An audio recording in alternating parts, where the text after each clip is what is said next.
कैसे हैं बच्चों आप लोग। और सबसे पहले तो बहुत बहुत बधाई नवीन कक्षा में आने के लिए और नवीन सत्र के लिए।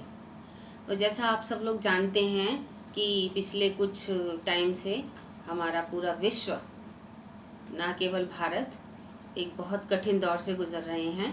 एक कोरोना नामक महामारी जिससे हम लोग सामना कर रहे हैं, और इसी के कारण पूरे विश्व भर में लॉकडाउन की स्थिति है।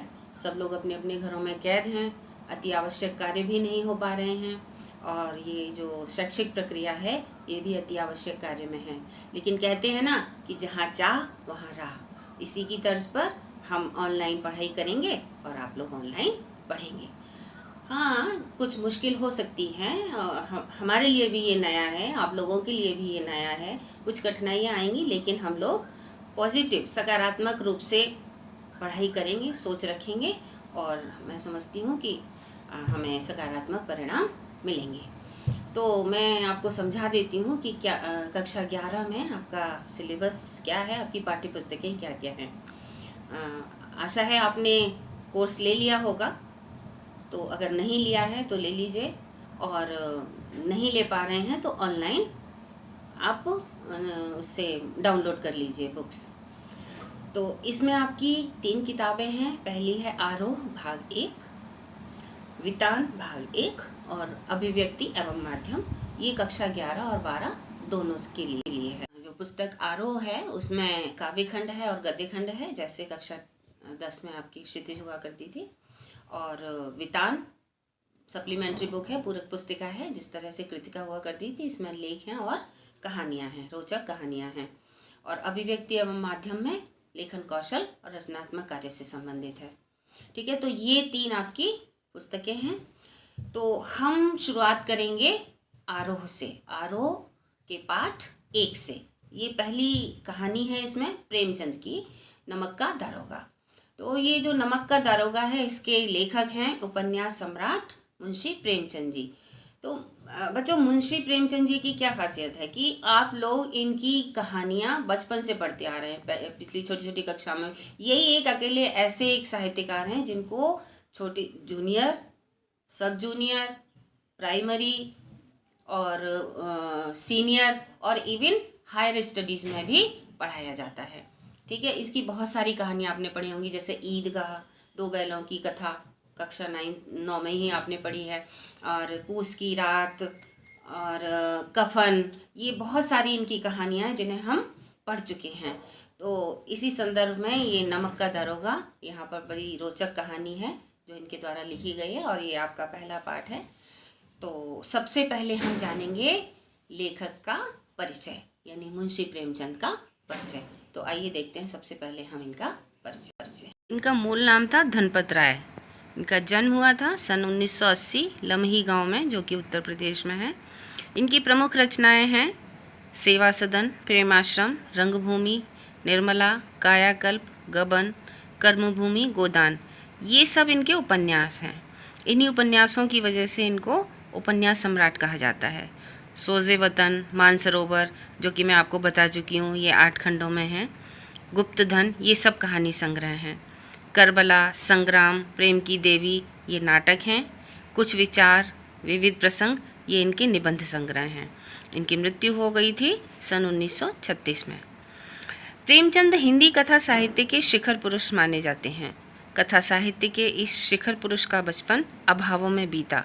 स्कूली शिक्षा पूरी करने के बाद पारिवारिक समस्याओं के कारण जैसे तैसे बीए तक की पढ़ाई की। अंग्रेजी में एमए करना चाहते थे, लेकिन जीवन यापन के लिए नौकरी करनी पड़ी।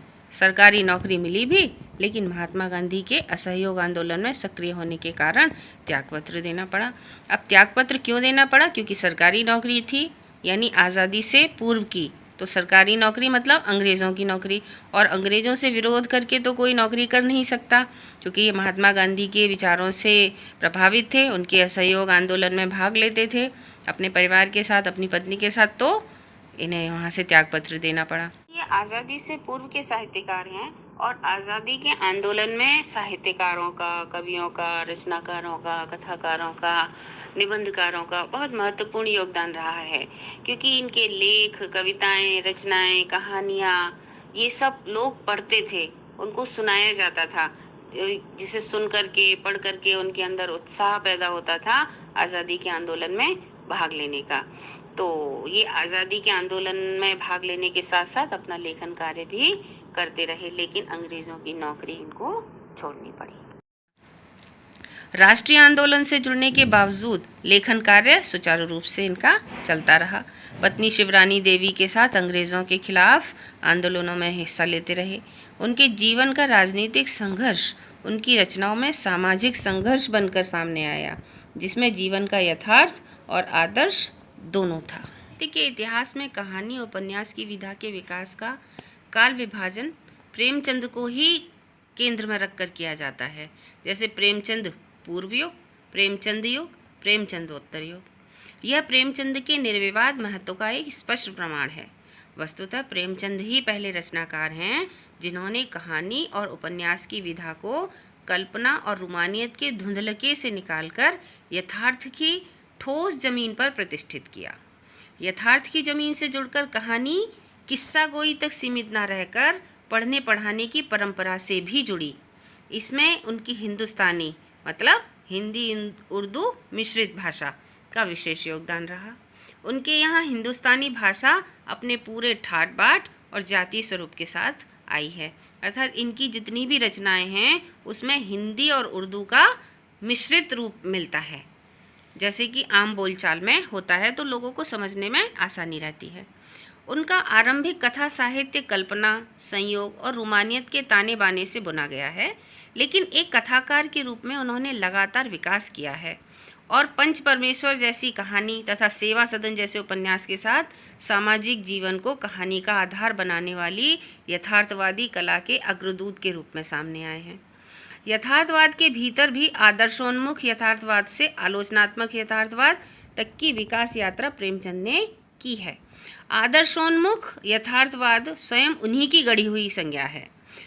यह कहानी और उपन्यास के क्षेत्र में किए गए उनके ऐसे रचनात्मक प्रयासों पर लागू होती है जो कटु यथार्थ का चित्रण करते हुए भी समस्याओं और अंतर्विरोधों को अंततः एक आदर्शवादी और मनोवांछित समाधान तक पहुंचा देती है। सेवा सदन, प्रेमाश्रम आदि उपन्यास और पंच परमेश्वर, बड़े घर की बेटी, नमक का दरोगा आदि कहानियाँ ऐसी ही हैं। बाद की उनकी रचनाओं में यह आदर्शवादी प्रवृत्ति कम होती गई है और धीरे धीरे वे एक ऐसी स्थिति तक पहुंचते हैं जहां कठोर वास्तविकता को प्रस्तुत करने में वे किसी तरह का समझौता नहीं करते। गोदान उपन्यास और पूस की रात, कफन आदि कहानियां इसके सुंदर उदाहरण हैं। यहाँ पर जो नमक का दरोगा आपकी कहानी है आपके पाठ्य सिलेबस में, वो ऐसी ही कहानी है जो आदर्शोन्मुख यथार्थवाद यानी यथार्थवाद जो समाज में चल रहा है वह और जो आदर्श एक होना चाहिए उसका मिश्रण है। ठीक है, तो ये इनका साहित्यिक परिचय है संक्षिप्त में। जैसा कि हमने कहा कि आदर्शोन्मुख यथार्थवाद जो कि प्रेमचंद की गढ़ी हुई संज्ञा है, इसी पर आधारित है ये नमक का दारोगा कहानी। ये एक बहुत बहुचर्चित कहानी है जिसे आदर्शोन्मुख यथार्थवाद के एक मुकम्मल उदाहरण के रूप में हम देख सकते हैं। कहानी में ही एक मुहावरा आया है कि यह धर्म के ऊपर धर्म की जीत है, यानी धर्म और धर्म हम क्रमशः सद्वृत्ति और असद्वृत्ति, बुराई और अच्छाई, असत्य और सत्य यह भी कह सकते हैं। धन है उसको हमेशा नकारात्मक उसमें लिया है और धर्म को सकारात्मक सोच के रूप में लिया है। कहानी में इनका प्रतिनिधित्व क्रमशः पंडित अलोपीदीन और मुंशीधर नामक पात्रों ने किया है।